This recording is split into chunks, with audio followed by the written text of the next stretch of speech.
Voilà, bonjour à toutes et à tous, très heureux de vous retrouver pour cette nouvelle émission de Vitamines SDV. Ce sont ces vitamines spirituelles que l'équipe pastorale vous propose du lundi au vendredi à 7 heures sur la chaîne YouTube Église Source de Vie de Limoges.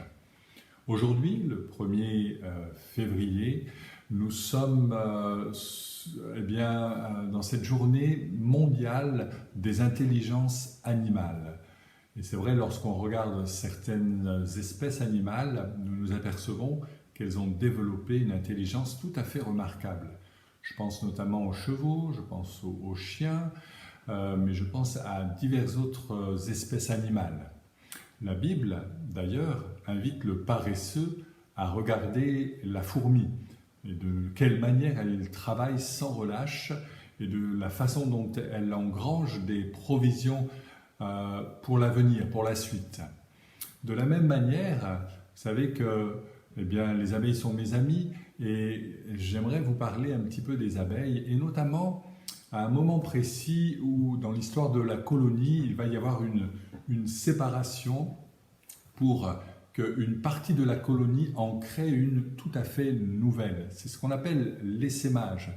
C'est ce moment où une partie, une moitié, on va dire, de la colonie va quitter la ruche, l'abri, jusqu'alors pour se placer pendant 1, 2 jours, 3 jours, peut-être 4 davantage, mais guère plus, va se placer sur une branche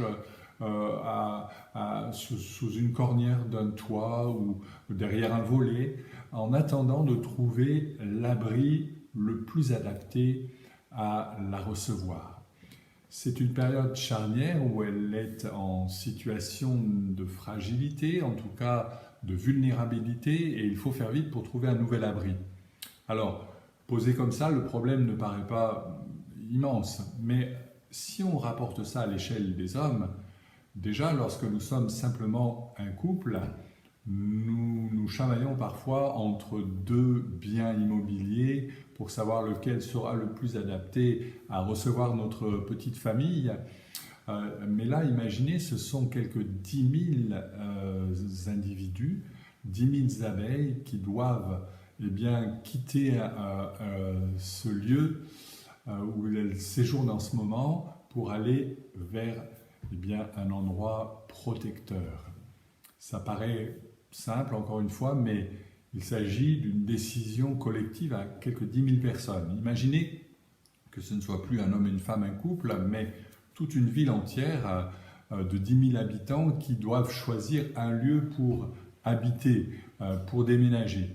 Je vous dis, ça sera très vite la cacophonie parce que chacun voudra tirer la couverture à soi et aller dans un endroit plutôt qu'un autre. Et là, les abeilles ont cette remarquable intelligence d'aller visiter entre 10 et 15 lieux, c'est pas rien, et très rapidement d'éliminer les lieux les moins favorables à l'accueil de la nouvelle colonie pour privilégier l'abri qui sera le plus sécurisant. Et l'auteur de ce livre qui mentionne un petit peu ce processus de choix démocratique, si je puis dire, d'un nouvel habitat pour les abeilles, a constaté que pratiquement à 100%, le lieu retenu est toujours celui qui offre les meilleures conditions d'accueil et de protection pour la future colonie. Comment cela se passe-t-il? Comment quelques abeilles vont décider du choix pour toute une colonie de environ 10 000 individus. C'est toute l'intelligence remarquable qui a été placée dans ces petits animaux et qui rend compte de la grandeur et de la souveraineté de Dieu. La Bible dit « Les cieux ont été faits par la parole de l'Éternel et toutes leurs armées par le souffle de sa bouche. » Psaume 33, 6. Tu es digne, notre Seigneur, notre Dieu, de recevoir la gloire, l'honneur, la puissance, car tu as créé toutes choses, et c'est par ta volonté qu'elles existent et qu'elles ont été créées. Apocalypse 4, 11. Et cela nous parle de la grandeur et de la souveraineté de Dieu qui a placé dans ces tout petits insectes une faculté de pouvoir ainsi décider du meilleur endroit où habiter.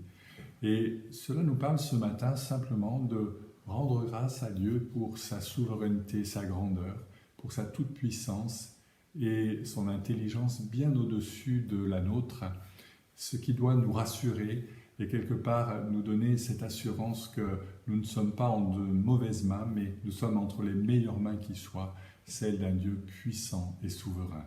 Que Dieu vous bénisse. À bientôt.